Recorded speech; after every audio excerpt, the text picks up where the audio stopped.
watch motes drift and slanted gold. No clock ticks, no story told, just canvas bare and hands that wait for something older than my fate.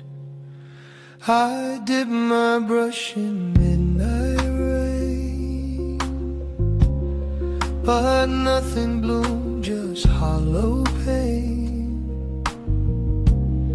Then through the pain a sparrow's wing left ripples where my doubt had been.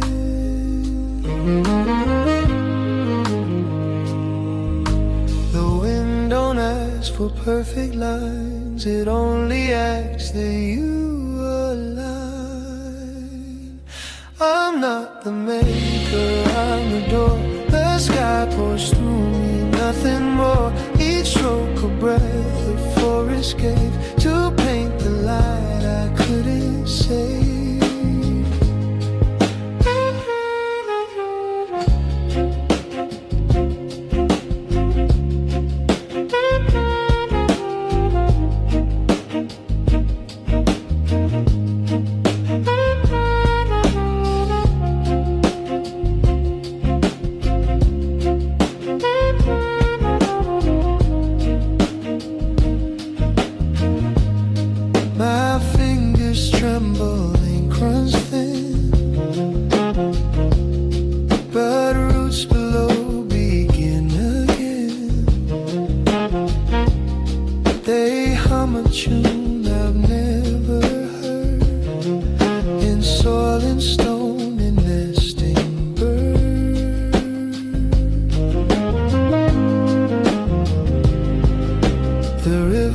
Doesn't sign its name, it only flows and leaves a flame.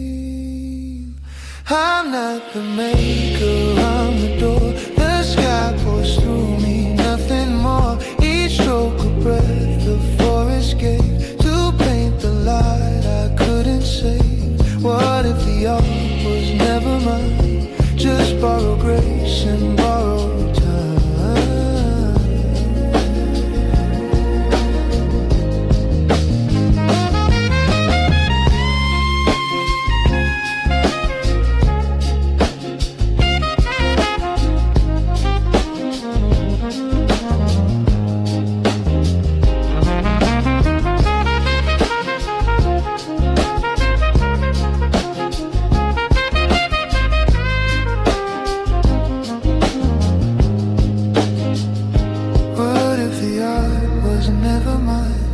Just borrow grace and borrow time. I'm not the maker, I'm the door. The sky pours through me, nothing more. Each stroke a breath the forest gave to paint the light I couldn't save. Just let it flow.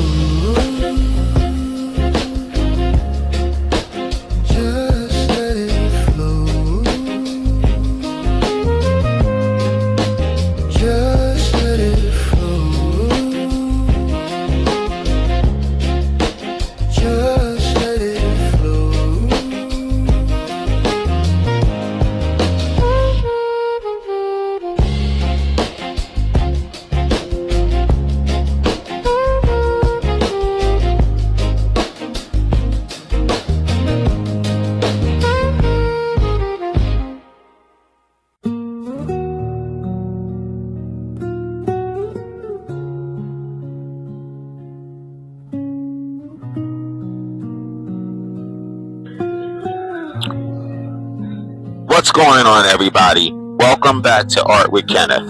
Today I'm working on a painting that means something deeper than color, composition, or technique.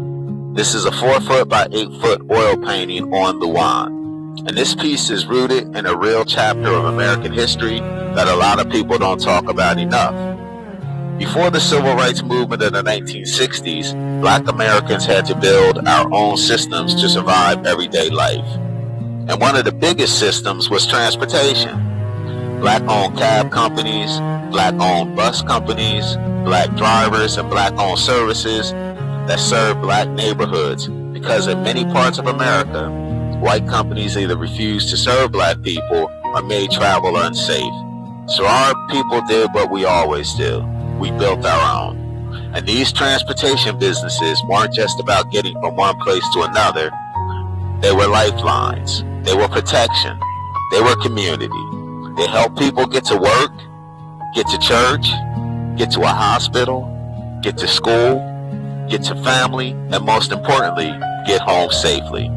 This is Painting the Green Book, Black-Owned Cabs, Buses, and a Forgotten Economy, Part 1, on Art with Kenneth on YouTube.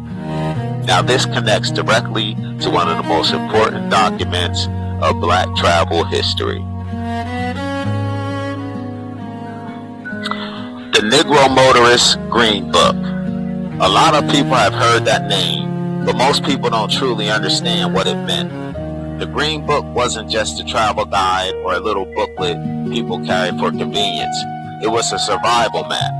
It was protection.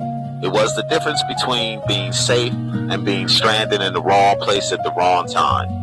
It listed black-friendly hotels, diners, restaurants, gas stations, repair shops, and tourist homes and safe stops for black travelers moving through a country that was filled with segregation, humiliation, and real danger.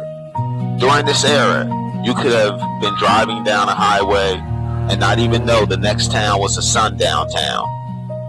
You could pull up into a gas station and be refused service. You could walk into a restaurant hungry and tired and be told you're not welcome. You could stop at a hotel with money in your pocket and be turned away. And if you ran out of gas or your car broke down, being stuck wasn't just inconvenient, it could be deadly. That's why the Green Book mattered. It was a quiet code passed from one black traveler to another saying, here's where you can go, and here's where you'll be safe. But what the Green Book also represented was something even bigger than travel. It represented a thriving black business ecosystem, a hidden economy that existed because segregation forced black people to build our own world. Inside those pages were real places that became lifelines for travelers, entertainers, salesmen, families, and workers. The Green Book listed famous black-owned and black-friendly locations like the Hotel Teresa in Harlem, known as the Waldorf of Harlem, where celebrities and leaders stayed when they were not welcomed elsewhere.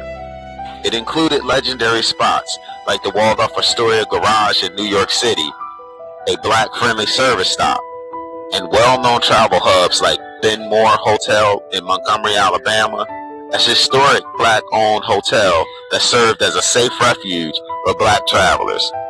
It listed safe lodging along A.G. Gaston's Motel in Birmingham, tied to the powerful black business legacy of A.G. Gaston. It also included popular black entertainment destinations, such as the Dunbar Hotel in Los Angeles, where black musicians and performers stayed during the jazz era, and locations like the Booker T. Washington Hotel in San Francisco, one of the most well-known black hotels on the West Coast. These were more than buildings, they were safe ground. The Green Book also highlighted something that doesn't get enough attention: black-owned transportation. Black-owned cab companies and black-owned bus services weren't just businesses, they were lifelines. Transportation was power. Transportation meant access. These services included and helped black people get to work, get to hospitals, get to school, get to funerals, get to church, and travel across cities and states where public systems were hostile or dangerous. Black taxi drivers weren't just drivers, they were protectors. They knew the streets. They knew what areas were safe. They knew what places to avoid. They understood the reality of traveling while black in America. During this time, travel wasn't casual. Black families planned their routes carefully, packed food and water, mapped their stops, and made sure they knew where they could refuel, eat, and sleep. In that world, the Green Book was not optional, it was necessary. And here's where the story becomes complicated. With the civil rights movement gained momentum and integration opened doors, it was progress. Real progress that should have happened long before it did. Black people fought, marched, suffered, and died for basic rights that should have never been denied. Integration meant we could finally eat at restaurants that once refused us, stay in hotels that once turned us away, and enter spaces that were once forbidden. But history is never simple, because integration also created an unintended consequence. Many black families began spending money in white-owned businesses for the first time, not because they stopped valuing black businesses, but because access changed behavior. And white-owned businesses had more money, more advertising, more locations, and more power. Over time, many black-owned hotels, restaurants, service stations, and transportation businesses began to disappear. A hidden black economy that once supported entire communities started to fade. That's why the Green Book is so important. It's not just history, it's proof. Proof that black people built a nationwide network of survival and excellence in the middle of oppression. Proof that black ownership existed in every category. Proof that black communities created safe spaces when the country refused to. And that's what I'm painting today. I'm painting movement. I'm painting struggle. I'm painting survival. I'm painting pride. I'm painting a time when black transportation meant black safety and black businesses meant black community. This painting is a tribute and a visual record, and my goal is to create something that feels like history frozen in motion. Something real, something powerful, and something that deserves to be remembered. Now, what you're seeing in this episode is the first layer. This stage is not about perfection. This is about building the structure of the story, blocking in the vehicles, the people, the atmosphere, the signage, and the energy of that era. And even though this is loose right now, you can already see the world forming. You can see the bus, you can see the cab, you can see the street life, you can feel the movement. And in part 2, I'm going to come back and push this painting further, adding sharper detail, more signage, including more of the business names that connect directly to the Green Book era. But even when it's finished, I want it to stay expressive, loose, alive, because that's what history feels like.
canvas folded by the water's edge.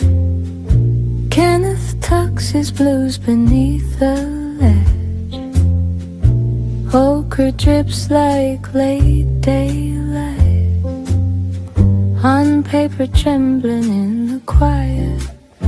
After the jazz, the pigments sigh. After the gig, the clouds drift by.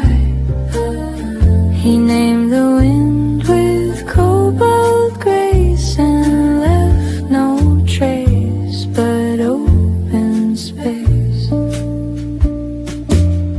No lines held tight, just breath and hue. Trumpet smoke in every view. His strokes unspooled like walking feet. Down past the lake would soon repeat. After the jazz, the pigments sigh. After the gig, the clouds drift by. He named the wind with cobalt grace and left no trace but open space. You're watching Art with Kenneth. The world of art seen through the eyes of an artist who truly lives it. This is the rebranded creative platform hosted by Kenneth J. Lewis Sr., where art isn't just talked about, it's created, explored, and brought to life. This is more than a podcast. It's a full experience. From powerful art history storytelling, to real-time art demonstrations, studio conversations, and inspiring creative talk, Art with Kenneth gives viewers a front-row seat to the process, the passion, and the purpose behind every brushstroke. Whether he's painting live, breaking down the legacy of great artists, or sharing the truth behind the creative journey, Kenneth delivers art with authenticity, energy, and soul. And you can experience it in person. Visit the KJL Art Sanctuary Studio at 310 4th Street, Ewing, New Jersey, and explore original works, commissions, and one-of-a-kind fine art available for purchase. For more information, visit www.kjlartsanctuary.com. Art with Kenneth, where history meets creativity, and the studio becomes the stage. Now back to the show.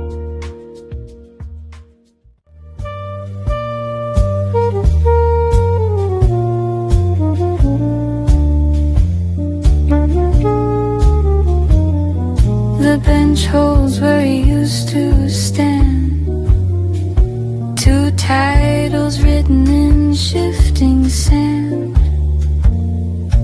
One for sound that wouldn't stay. One for how the colors play. After the jazz, the pigments sigh.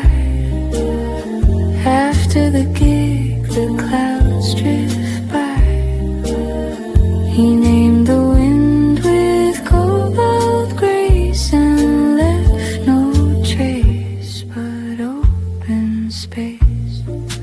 After the jazz, after the gig,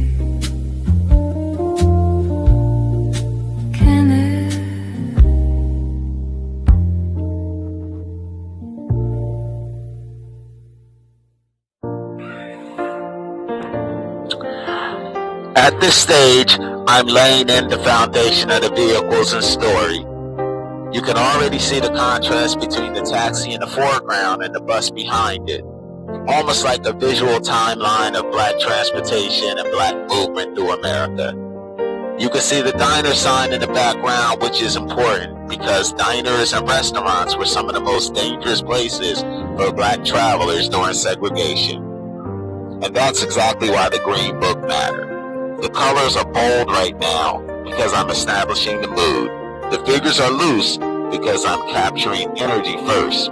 And the street is beginning to develop into a stage because this painting is meant to feel like history happening in motion. In part 2, I'll tighten the faces, sharpen the vehicles, and bring the signage forward so the message becomes even louder.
as I finish this first layer, I want to say clearly, this is only part one.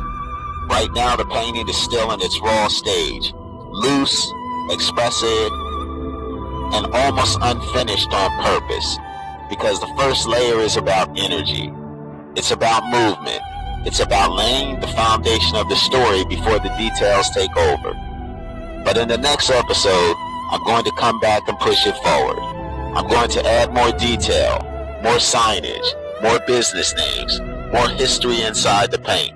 Because this isn't just an artwork. This is documentation. This is cultural record. This is a visual reminder that before the 1960s, Black America had its own network, its own system of survival, transportation, and economic power.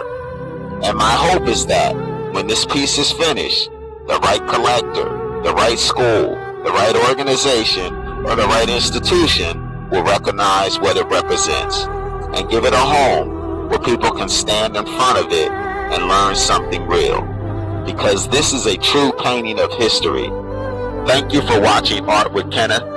This is artist Kenneth J. Luan Sr., and I'll see you in part 2. You've been watching Art with Kenneth. New live painting sessions and studio videos are added regularly. Subscribe to experience the work as it unfolds. From the first mark to the final decision.